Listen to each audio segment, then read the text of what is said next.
Hi guys! Magastos daw sa Baguio mga sis. Isa sa mga favorite pasyalan talaga dito sa norte ang Baguio City. Kaya kahit medyo ma-traffic at sabi ng iba ay magastos daw talaga, binabalik-balikan pa din ng maraming turista. Kasi nga naman, bukod sa mga gandang tanawin, klima, pasyalan, marami ding mga sikat na restaurant o kainan na talagang pinipilahan ng mga turista at residents ng Baguio City.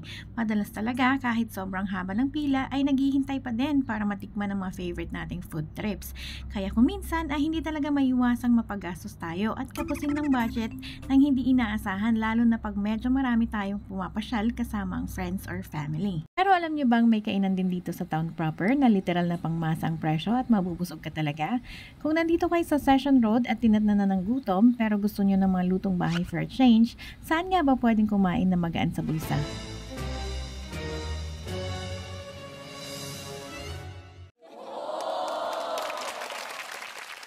Kung hindi kayo mahilig sa karinderya, ay baka hindi nyo ma-appreciate dito.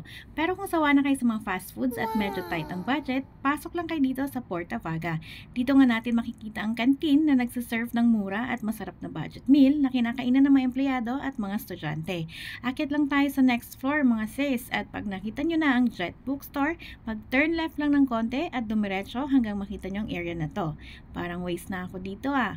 Ayan, mag-picture taking daw muna sila sisters. Kung kakain nga kayo dito, mas maganda kung pumunta kayo ng mas maaga or before 11 a.m. Dahil pag inabutan kayo ng lunchtime or 12 noon, good luck na lang sa pila dahil marami talagang kumakain dito pag ganung oras. Pagpasok nga natin ay mapapansin agad ang mga certificate at sanitary permits nila. Dito tayo pumila sa regular lane at pipili na tayo ng dalawang klaseng ulam. Meron ding free soup sa gilid pero self-service dito mga sis. Medyo limited lang ang upuan dito kaya mas maganda talaga kung maaga kayo pumunta para may maupuan kayo. May choice nga pala kung 1 rice lang or 2 rice pero same price lang yon. Siguraduhin lang na mauubos nyo ang 2 rice para hindi naman masayang. Pwedeng meat to meat or meat and vegetables. Dito sa in-order nga namin mga sis, isang budget meal na may 2 ulam at 2 rice. Nagdagdag nga pala kami ng isang paksiw na galunggong kasi mukhang masarap. Dito nga pala sa inupuan namin ay tanaw mo na ang Session Road.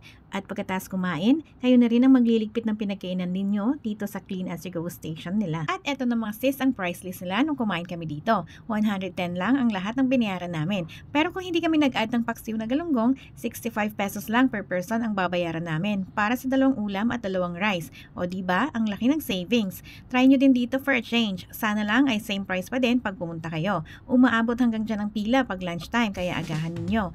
Meron pang ibang tipid tips soon kaya follow us for more. Thanks for watching!